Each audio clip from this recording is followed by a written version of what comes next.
Não foi Jesus quem disse? Eu vim para que todos tenham vida, e vida em abundância. Como é que Jesus nos convida a viver a vida em abundância? Prestando atenção em como ele viveu. Jesus viveu para fazer o bem. É o que o apóstolo descreve nos seus escritos. Ele só passou fazendo o bem. Por onde ele foi, ele fez o bem. Jesus construiu o céu aqui. Por quê? Ele restituiu a vida a quem estava perdido. Ele perdoou quem precisava ser perdoado. Ele curou quem estava doente. Despertou alegria nos corações entristecidos. Incluiu quem estava excluído. Então as pessoas que o escutavam eram libertadas por ele. Porque quando uma pessoa passa a pensar diferente, minha gente, a libertação aconteceu. Às vezes eu posso estar dentro da prisão, com a minha liberdade física completamente restrita. Mas se aqui dentro eu sou um homem livre, as grades nem as paredes podem me prender. A liberdade é aqui, é na cabeça.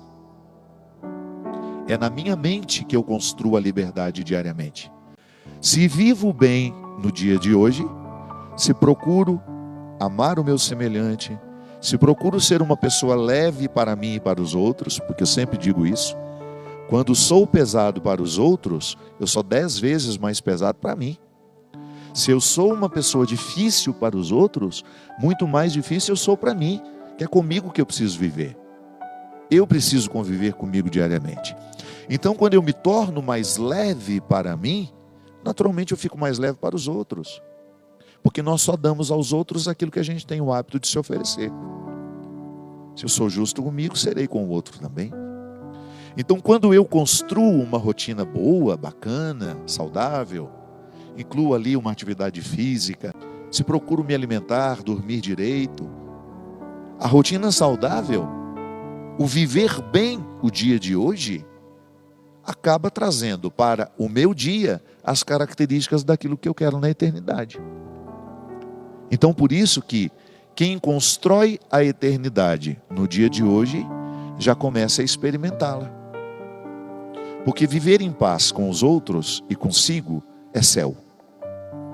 Viver em guerra consigo e com os outros é inferno.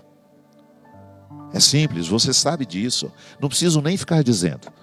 Toda vez que você está dentro de uma contenda, de uma disputa, de um processo, né? Tem nada pior do que processo. Alguém está processando você, você está processando alguém. O contexto da justiça é pesado, é difícil, tira o sono. Isso é inferno. Então aquilo que nós estamos vivendo hoje, de alguma forma, nos indica o que será o nosso futuro na eternidade. Sobre ela eu não posso falar nada. Qualquer palavra sobre a eternidade seria imprecisa. Nunca morri. Nunca tive contato com quem morreu. A gente só tem as experiências teológicas, teóricas, que são reveladas na Sagrada Escritura, ou que nos ajudam a intuir o que será depois, mas ninguém sabe dizer o que será. As nossas definições são sempre limitadas, porque esbarram na nossa inteligência. Agora, quando você pensa assim, viver bem o dia de hoje me ajuda a preparar o céu, é muito bom, é libertador inclusive, porque a sua religião vai ter uma repercussão na sua vida. Você não fica esperando morrer para ter o céu. Você não fica esperando fechar os olhos para contemplar a eternidade. Não, você faz a eternidade ser aqui agora. Como? Construindo um dia a dia saudável, do ponto de vista emocional, do ponto de vista físico, psíquico, espiritual. E a proposta cristã é justamente esta. A vida que você constrói aqui hoje vai repercutir na eternidade. A qualidade da vida que você está vivendo hoje é uma expressão daquilo que você quer.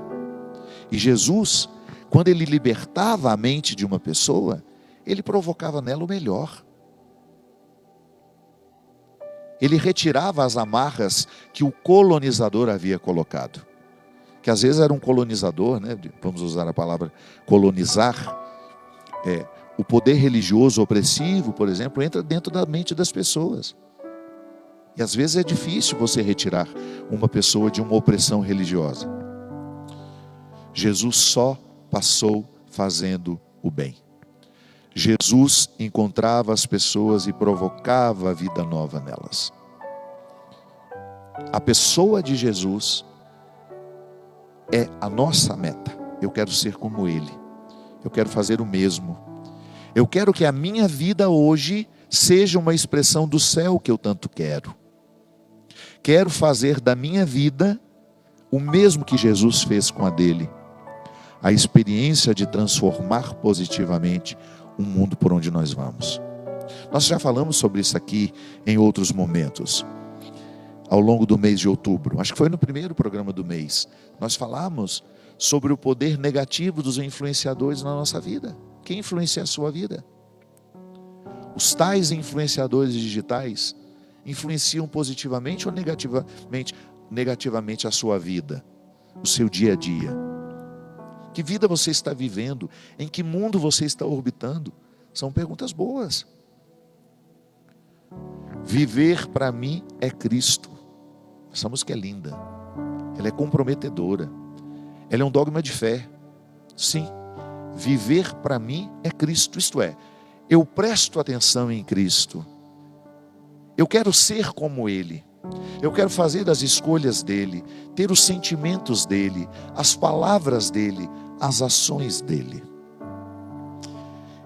E já amarrando este assunto, eu quero responder duas pessoas que, com as caixinhas de pergunta do Instagram, inclusive você preste atenção lá nos meus stories, se você não me segue, me siga, PE Fábio de Melo com L só, é isso só, né? PE Fábio de Melo. Duas pessoas me falaram sobre isso aqui. Padre Fábio, fale sobre a importância do batismo na nossa vida. Pronto. O batismo é quando, publicamente, a nossa família assume que o cristianismo será a nossa religião. O batismo é um momento público em que os pais, junto com os padrinhos, colocam a criança diante do altar e dizem: esta criança será consagrada a Cristo. Ela terá o caráter de Cristo, porque é isso que o batismo faz. Imprime o caráter de Cristo em nós. Nós nascemos com o caráter de Adão e Eva, marcados pela fragilidade. Lembra que em outro programa nós falamos da nossa fragilidade? A fragilidade, ela é compreendida como um pecado original. A palavra pecado às vezes dificulta a gente entender a fragilidade apenas como uma tendência ao pecado, mas é a definição que nós temos. O pecado original está em nós porque nos liga a Adão e Eva, ao erro dos dois, ao pecado cometido por eles da desobediência.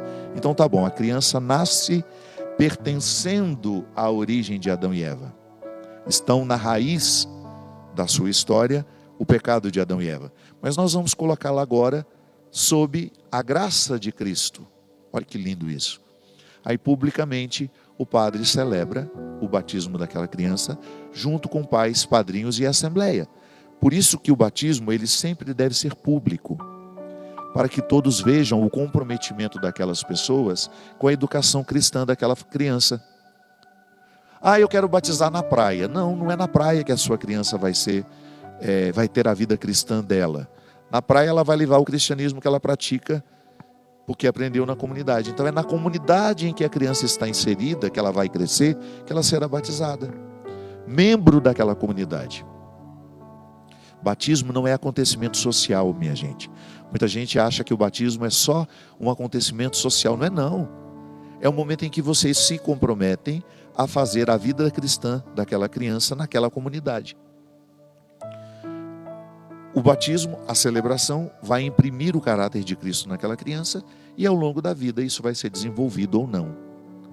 Porque o fato de ter sido batizada não é garantia de que o caráter de Cristo vai se manifestar nela, que depende das circunstâncias.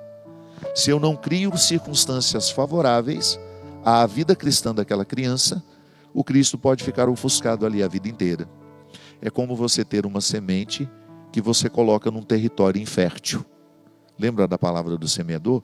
Aplica-se muito às graças do batismo. Se a semente não cai num solo fértil, e o que é o solo fértil? A vida familiar, a vida na comunidade, as pessoas que terão influência sobre aquela criança, inclusive a participação dos padrinhos. Padrinhos não são um par de vasos para enfeitar o altar. Não. Padrinhos são pessoas que se comprometem a ajudar na vida cristã daquela criança. Então, quando você tem a manifestação pública, você está dizendo ali, olha, nós vamos educar a nossa criança a partir dos valores cristãos. A educação da criança prezará para que as virtudes cristãs sejam internalizadas nela.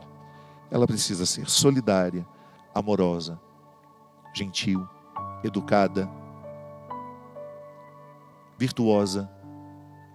Tudo aquilo que você viu em Jesus, você vai tentar colocar no caráter da criança. É educação. Educar não é fácil. Não é só soltar e deixar que o mundo ensine.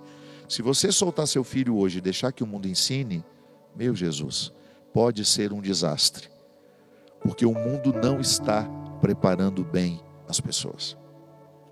Pelo contrário. Hoje há uma permissividade na sociedade assustadora. E nós estamos achando tudo isso normal. Não. É por isso que a educação cristã da criança terá que ser administrada pelos responsáveis por ela. E é interessante, gente, porque todo mundo pode ajudar. Como? Testemunhando. A melhor maneira de ensinar uma criança é dando a ela testemunho. A melhor maneira de educar uma criança para as virtudes cristãs é exercendo diante dela as mesmas virtudes.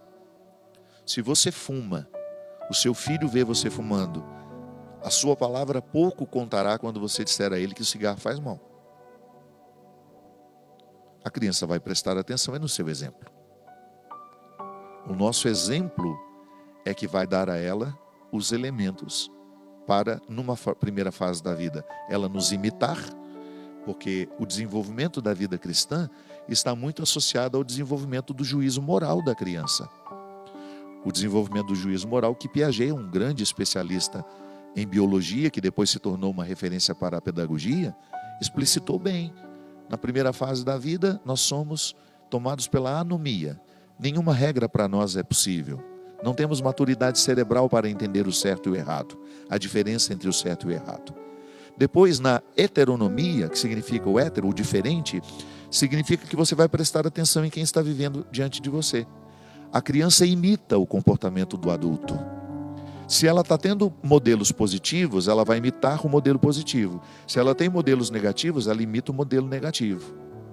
E depois ela entra na autonomia, que ela não depende mais do exemplo. Ela já cresceu. E por isso que às vezes dá tanto trabalho de converter um adulto. Porque ele já pegou as influências do passado. Já internalizou muito o que ele viu ao longo da vida. Que ele viu dentro de casa. Se na heteronomia, que é a fase que eles nos observam, nós não damos bons exemplos, fica difícil.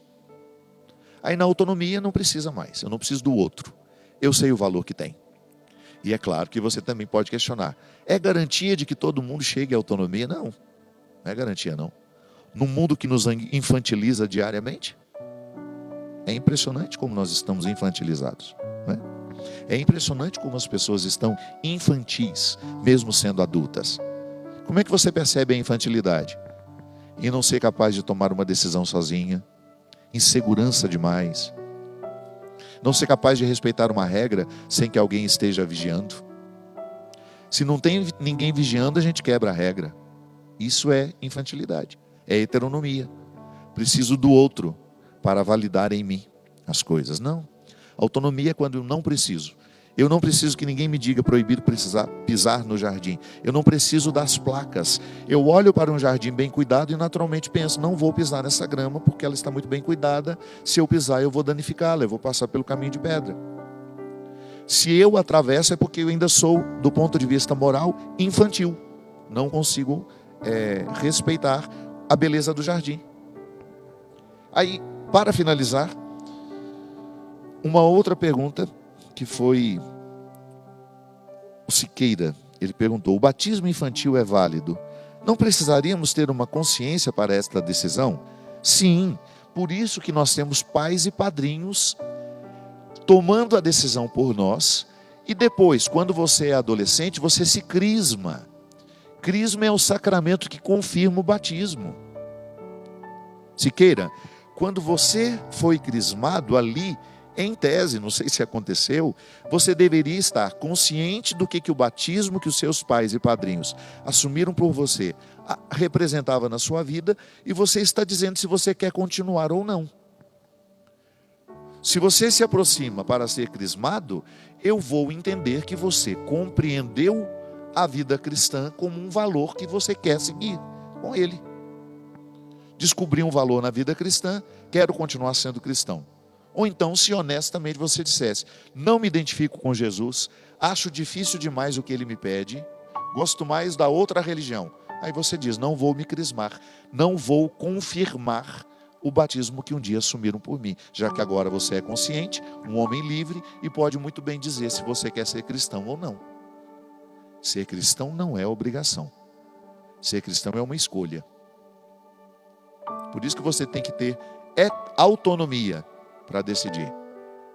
Quando você era criança, alguém decidiu por você: vai ser cristão. Aí durante a sua infância tentaram colocar os valores cristãos em você.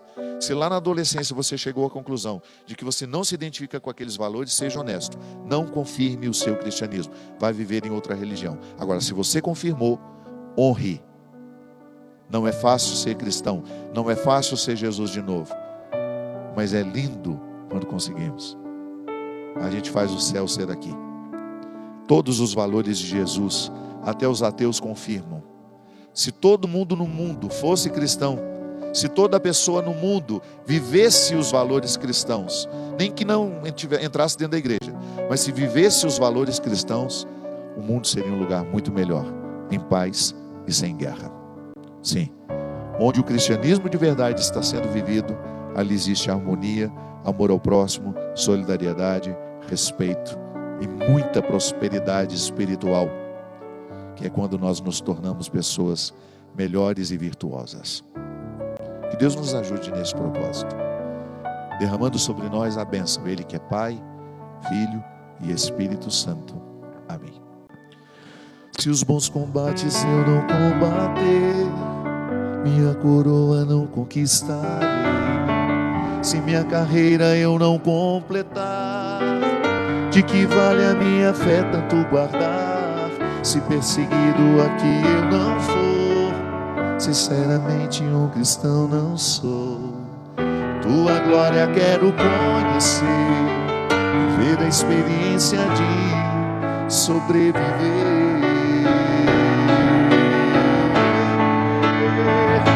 Viver pra mim é Cristo, morrer pra mim é ganho.